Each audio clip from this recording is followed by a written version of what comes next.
কেউ জানলে বিয়ে ভেঙে যাওয়ার আশঙ্কা। এমন রাস্তায় গিয়ে কেউ বা সফল, আবার কেউ ভিটে মাটি হারা। প্রবাসী অধ্যুষিত বৃহত্তর সিলেটে প্রতারণার নতুন মাত্রা ভুয়া লন্ডনী কন্যা। আর তাদের কারণেই স্বপ্ন ভাঙার কথা জানাচ্ছেন আব্দুল আলিম শাহ।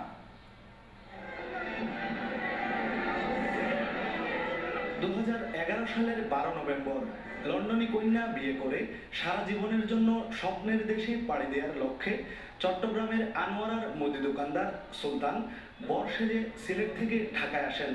পথে হবিগঞ্জের শায়েস্তাগঞ্জ থেকে তুলে নেন তথাকথিত কনে কল্পনা আক্তার, তার মা, কনের ভাই ভাবি ও ঘটক কমরুদ্দিনকে। ঢাকা উত্তরার একটি হোটেলে তাদের বিয়ে হয়, কিন্তু স্বাক্ষর নেন না কাজী। একে বলে ইংলিশ কাবিন।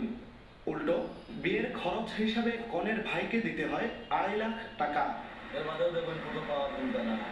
কিন্তু বিধি বাম, বউকে ছাড়াই সিলেটে ফিরে আসতে হলো তাকে। তারপর সর্বশান্ত হয়ে প্রাসাদ ছেড়ে নগরীর বস্তিতেই ঠাঁই নিয়েছেন সুলতান।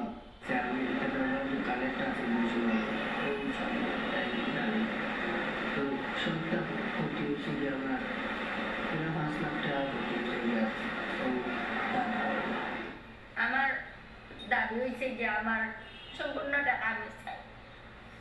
আমি সম্পূর্ণ টাকা আমি চাই। আমার তো আর বাড়িঘর নাই, আমি সবগুলা বেচা দিলাইছি। আমার তো আর কিছু নাই, আমি ভাড়া দিয়ে থাকি।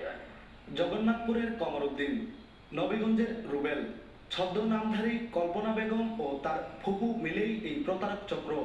জগন্নাথপুরের ভবের বাজারে কমরুদ্দিনের সঙ্গে দেখা করতে গেলে তাকে বাড়িতে পাওয়া যায়নি। টেলিফোনে সে জানায়, গ্রাম্য সালিসের মাধ্যমে সুলতানকে 50,000 টাকা দিয়ে অপরাধীর তালিকা থেকে মুক্তি পায় সে।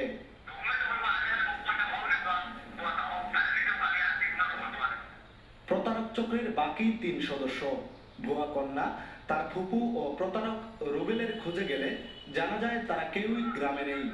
তবে সালিস ইউপি সদস্য আকবর আলী জানান, এ বিষয়ে থানায় কোনো মামলা দায়ের করা হয়নি। থানা ইচ্ছা করলে অনেক কিছু করতে পারে।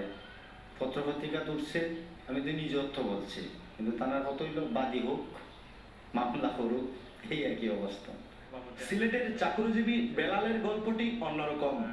বেলালের কাছ থেকে 1,60,000 টাকা ও 10 ভরি স্বর্ণ নিয়ে বিয়ের তারিখেই উধাও হয়ে যায় প্রতারক সৈয়দ আফসানা বেগম, সুমি ও তার দেবর।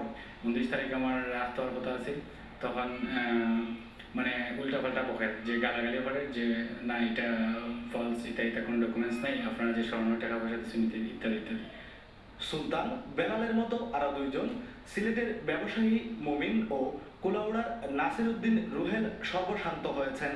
দক্ষিণ সুরমা ও মৌলভীবাজারে 2টি মামলাও তদন্তাধীন আছে বলে জানান তিনি।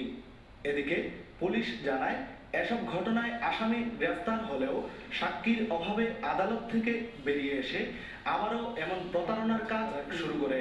মানুষের যে বিদেশে গমন যে অবাধ একটা সুযোগ, এটাকে পুঁজি করে তারা তথাকথিত বিয়ের নামে কিছু প্রতারণার আশ্রয় নেয় এবং কিছু কিছু ঘটনা আমাদের কানে এসছে।